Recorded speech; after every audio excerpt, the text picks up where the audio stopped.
What's up, ladies and gentlemen? Welcome back to NeuroSketch with Dr. Kenny. Welcome to Anatomy Practical Exam question series. We have a question here and we're asked you to name the structure D.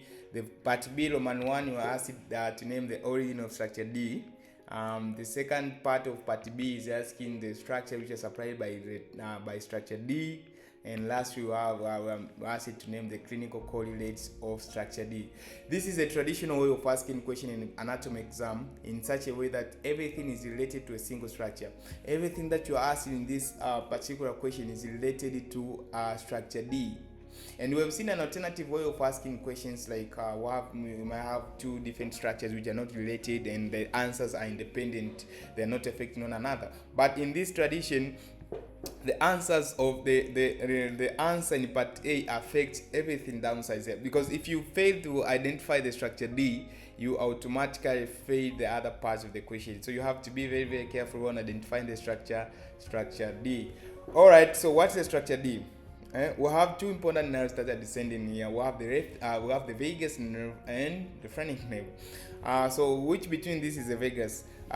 Because this nerve is giving a branch which is looping around the aortic arch. This one should be the vagus nerve, and the other one should be phrenic nerve.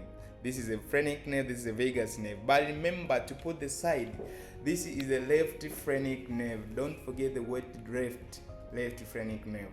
And what's the origin of structure D? Remember, the phrenic nerve is coming from the ventral rami of spinal nerve C3, 4, and 5. C3, 4, and 5 keeps your diaphragm alive. You can always remember that. What are the structures supplied by D? D, the phrenic nerve supplies a lot of structures here. It supplies the pericardium, supplies the pleura, and sensory. It gives sensory innervation to pericardium and pleura, but it also gives the motor innervation to the diaphragm. What are the structure now? Diaphragm, pericardium, and pleura. You can arrange them in a vertical order. Lastly, what's the clinical correlate of structure D? What's the clinical correlate of phrenic nerve?